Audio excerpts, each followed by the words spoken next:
Assalamualaikum warahmatullahi wabarakatuh. Perkenalkan, nama saya Nikola Saifuddin. Saya adalah siswa SMK Muhammadiyah Lemah Abang. Di sini saya akan membuat tutorial bagaimana cara menginstalasi dan konfigurasi jaringan berbasis SOHO. SOHO merupakan singkatan dari Small Office Home Office. SOHO adalah apartemen hybrid untuk hunian sekaligus ruang komersil yang memungkinkan orang bekerja dan bertempat tinggal di hunian yang sama. Jadi itu adalah singkatan dari SOHO atau pengertian dari SOHO. Nah, di sini saya akan membuat sebuah FTP server atau sebuah sharing file untuk men-sharing file menggunakan aplikasi Exam dan FileZilla. FTP sendiri merupakan singkatan dari File Transfer Protocol. File Transfer Protocol atau FTP adalah sebuah protokol internet yang memungkinkan pengguna untuk melakukan transfer file antar server melalui satu jaringan dengan koneksi TCP. Jadi FTP server ini merupakan sebuah jaringan berbasis lokal. Jadi dia bisa mentransfer file menggunakan wireless ataupun kabel lokal seperti ini untuk meng-share data ke klien-klien. Di sini saya menggunakan dua perangkat untuk melakukan sebuah konfigurasi FTP server. Di sini saya yang pertama menggunakan ada router dari Mikrotik. Di sini saya menggunakan Mikrotik model RB941 Hub Lite. Nah, di sini saya akan menggunakan router dari Mikrotik ini. Dan di sini untuk yang perangkat kedua, di sini saya menggunakan access point. Di sini saya menggunakan access point dari Totolink. Di sini saya akan menggunakan model N200RE dari access point Totolink. Nah, mungkin untuk konfigurasinya akan saya jelaskan. Nah, di sini saya akan mengkonfigurasi menggunakan dari dua perangkat ini. Dan untuk topologinya mungkin akan disertakan gambarnya seperti ini. Dan untuk konfigurasinya kita akan langsung saja ke tutorialnya. Oke, jadi di sini saya akan mengkonfigurasi akses pointnya terlebih dahulu. Ini sebagai media untuk menyalurkan sebuah jaringan berbasis wireless untuk nantinya bisa ke smartphone atau ke laptop untuk sharing data. Oke, di sini kita colokkan dulu kabelan dari laptop ke access point ini. Kita colokkan melalui port 2 ya, yang lain jangan lewat. Oke, di sini sudah tersambung. Jika sudah terhubung, kita langsung masuk ke browser. Bebas kita menggunakan browser apa aja. Di sini saya menggunakan browser Chrome. Lalu di sini kita memasukkan IP default dari access point tersebut. Di sini untuk IP defaultnya 192.168.0.1 dan pastikan untuk IP pada komputernya di sini sudah menggunakan DHCP. Nah, untuk tampilannya seperti ini dari Totolink. Jika ada seperti ini, kita langsung saja skip, gak usah merubah yang tadi. Dan di sini kita masukkan password admin. Di sini untuk password defaultnya admin. Jadi access point ini sama sekali belum terkonfigurasi. Lalu kita masuk ke verifikasi code. Di sini KTWM. Lalu kita klik saja login. Nah, untuk login kita masuk seperti ini tampilannya. Ini untuk tampilan sederhananya. Lalu di sini kita masuk saja ke advanced setup. Lalu kita klik wireless. Nah, di sini yang kita perlu ubah hanya SSID-nya saja. Di sini saya akan memberikan SSID nama saya Nikola Saifuddin. Lalu di sini kita akan menambahkan sebuah password untuk access point ini. Di sini ada keterangan encryption, di sini disable. Lalu kita klik saja untuk WPA2. Nah, di sini sudah muncul key formatnya. Lalu kita masukkan saja passwordnya. Di sini saya akan memasukkan password menggunakan nomor NISN. Nah, jika sudah dimasukkan SSID dan passwordnya, kita langsung klik saja apply.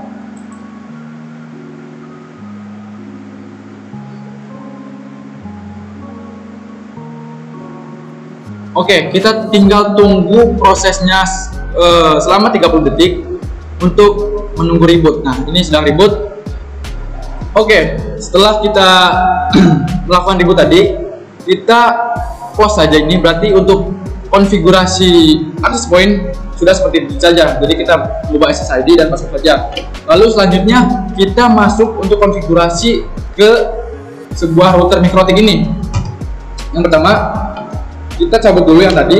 Nah, kita hubungkan dari PC ke MikroTik ini. Kita melalui header 2 ya. Di sini melalui header 2, jangan melalui header 1. Bebas. Sebenarnya asal jangan melalui header 1, itu untuk internet. Lalu di sini kita masuk saja ke internet. Ke internet. Lalu kita masuk saja ke Winbox.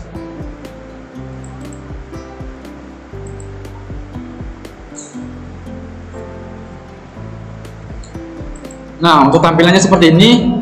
Lalu ini adalah belum disetting apapun. Di sini masih settingannya masih benar-benar default. Untuk masuk ke konfigurasinya, kita mengklik MAC address-nya, jangan klik IP address-nya. Kita klik MAC address, lalu kita connect. Oke, langkah yang pertama di sini kita konfigurasi IP address-nya untuk setiap perangkat ini. Jadi kita masuk ke IP address, lalu kita tambahkan. Nah, di sini kita masukkan IP 192.168.10.26. Di sini saya menggunakan .26 dan menggunakan netmask 24. Nah, /24. Lalu untuk interface-nya kita ke header 2. Nah, untuk header 2 ini nanti akan disalurkan untuk IP DHCP ke sebuah laptop ini. Lalu kita klik apply saja. Lalu kita klik OK. Nah, kita tambahkan lagi IP address-nya. .100.1. Nah, saya menggunakan IP 100 saja. Menggunakan. Nah, kita langsung ke interface 3. Di sini untuk ke access point. Ini untuk IP access point. Lalu kita apply saja. Oke. Lalu langkah selanjutnya kita masuk ke DHCP server di IP DHCP server. Lalu kita klik DHCP setup, jangan klik yang plus ini.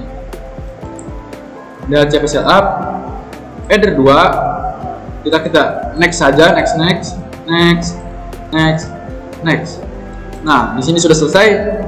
Header 2 ini nanti akan memberikan otomatis IP ke dalam sebuah PC ini. Lalu kita klik DHCP setup lagi.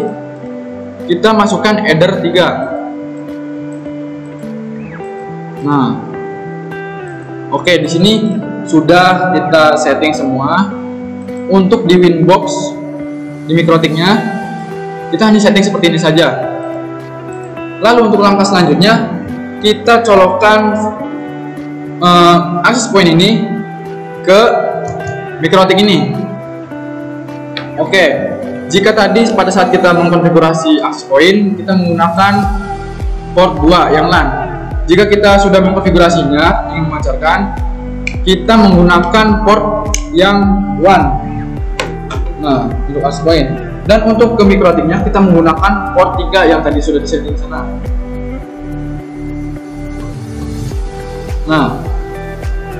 Nah, otomatis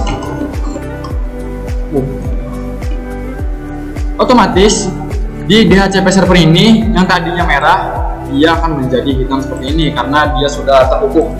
Oke, untuk langkah selanjutnya kita minimize saja.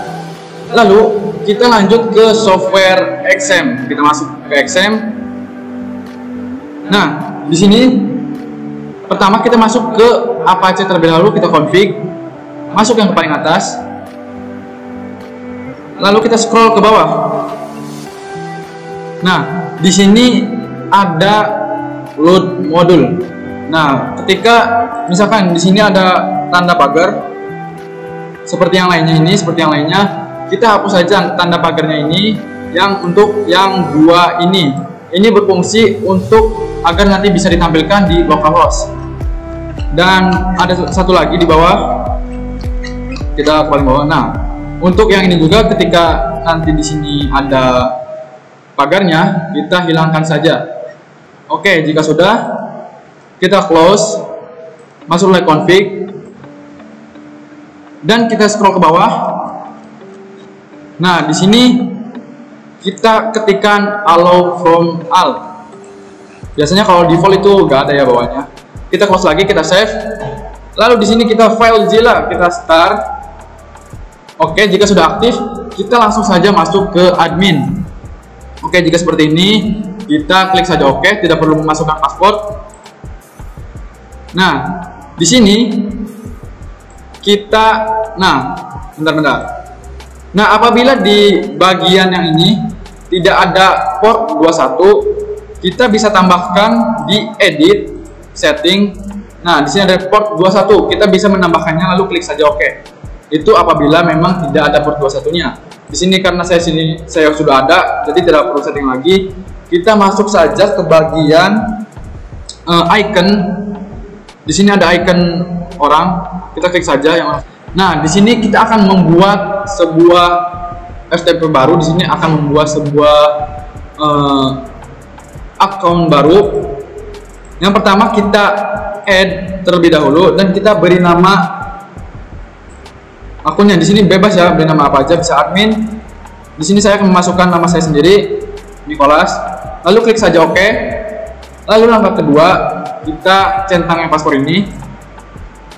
Oke, sudah centang. Di sini kita memasukkan paspornya, bebas. Ini untuk akunnya. Di sini saya memasukkan 1, 2, 3, 4, 5. Oke, jika sudah dimasukkan, kita masuk ke share folder. Nah, yang sini. Oke. Nah, sebelum kita share folder atau add folder, kita harus memiliki sebuah folder yang memang akan kita share. Jadi di sini kita harus membuat sebuah folder.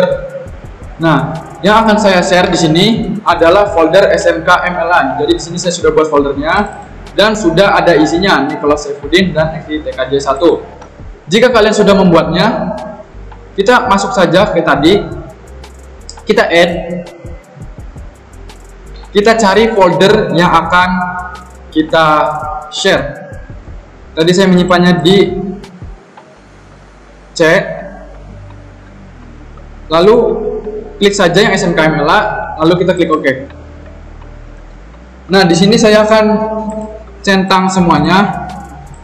Jadi ini fungsinya agar kita nanti tidak hanya bisa melihat saja, jadi kita bisa menghapus, membuat, dan melist. Jadi semuanya. Jadi kita sebagai admin bebas ingin melakukan apa saja. Jika sudah seperti ini, kita klik saja OK. Nah, di sini sudah done sending account. Selanjutnya kita tes saja melalui software FileZilla. Oke, di sini kita buka saja FileZilla. Sebelum memasukkan host, di sini kita harus mengetahui IP yang ada pada komputer yang tadi di HCP tadi. Kita bisa melihatnya melalui control panel.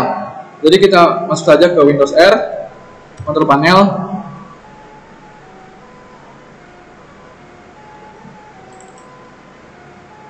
Nah, untuk IP-nya di sini 10.25. Tetapi di sini saya akan mengubahnya. Di sini saya akan mengubahnya menjadi 10.27. Oke. Untuk gateway-nya kita buat 26. Jadi kita harus samakan networknya dengan yang tadi kita telah buat. Nah, ini kan networknya 10. Jadi kita harus samakan network yang ada pada komputer juga. Di sini 10.27 untuk gateway-nya. Untuk jalurnya atau gerbangnya kita melalui 10.26 yang telah tadi kita buat. Lalu kita klik saja OK. Baik, jika sudah, kita masuk lagi ke aplikasi FileZilla. Kita masukkan IP yang ada pada komputer tadi, 27. Masukkan username yang juga telah dibuat pada XM. Kita masukkan Nicholas, nama tadi. Lalu kita buat 1, 2, 3, 4, 5 untuk paspornya. Dan untuk portnya yang tadi telah kita buat 21. Lalu kita klik enter saja, klik OK. Nah, jadi di sini sudah berhasil ya untuk FileZilla. Kita bisa masuk Dan untuk cara mengetesnya, kita bisa masukkan sebuah folder ataupun file, kita masukkan ke server yang tadi. Apakah bisa? Nah, di sini dia ada file masuk, berarti kita sudah berhasil. Oke, untuk di sini telah bisa, kita bisa cek melalui folder ya, file manager. Di sini kita masuk ke file manager, lalu kita quick access. Nah, di sini quick access-nya dihapus saja. Lalu kita ketikkan ftp:/2 kali, lalu kita masukkan IP yang komputer tadi. Aduh, salah. 10.27. Oke, kita klik enter. Nah, di sini juga sama, kita hapus yang admin menggunakan Nicholas. Paspornya tuh 2345. Nah, kita tunggu. Nah, di sini juga sudah berhasil. Berarti untuk yang share file lokal melalui kabel, kita sudah berhasil ya. Oke, jika tadi sudah berhasil melalui file manager, selanjutnya kita akan mencoba melalui smartphone. Di sini untuk software yang kita butuhkan, di sini ada FTP Tool, kalian bisa download melalui Play Store. Di sini jika sudah kalian install, selanjutnya kalian buka. Nah, sebelum kalian masuk ke konfigurasinya, kita yang pertama hubungkan terlebih dahulu untuk wifi-nya. Kita masuk ke yang access point ini. Nah, di sini ada Nicholas Saifuddin. Lalu kita masukkan paspornya. Kita sambungkan. Oke, di sini sudah terkoneksi. Kita balik lagi ke aplikasi yang tadi. Nah, ya di sini nggak ada internet. Selanjutnya, kita klik yang ada pada pojok kanan atas, yang ketiga yang gambar folder. Lalu kita klik lagi pojok kanan atas, di sini klik plus. Nah, di sini kita masukkan sebuah nama bebas. Untuk namanya di sini kita ketikkan saja Niko. Nah, di sini untuk nama panggilan saya Niko. Lalu untuk host atau IP kita masukkan IP yang ada pada komputer tadi, yang IP sebuah server, IP server. Lalu kita ketikkan saja 192.168.10.27. Nah, untuk anonimnya, untuk nama pengguna yang tadi kita telah buat Nicholas. Nah, untuk kata sandinya juga yang telah kita buat tadi pada XM. Untuk kata sandinya 1 sampai 5 ya. Nah, jika sudah seperti ini, kita langsung saja save. Lalu jika sudah save, kita coba apakah berhasil atau tidak. Kita klik saja yang Niko ini. Kita tunggu. Nah, di sini kita sudah berhasil masuk ke sebuah servernya. Jadi di sini ada Nicholas Saifuddin dan sebuah data XI-TKJ1. Di sini juga dikarenakan saya menggunakan admin, di sini saya bisa men-share folder yang ada pada handphone ke sebuah server yang ada di sini. Jadi contohnya, misalkan saya akan mengupload ini. Nah, kita klik saja itu. Nah, upload complete. Maka di sini akan terupload. Mungkin hanya itu yang bisa saya sampaikan mengenai konfigurasi atau instalasi FTP server pada aplikasi XM dan FileZilla. Mungkin hanya sampai sini saja, kurang lebihnya mohon maaf apabila ada kekurangan dalam kata-kata ataupun konfigurasi yang memang saya belum ketahui. Dan seperti itu saja, terima kasih. Wassalamualaikum warahmatullahi wabarakatuh.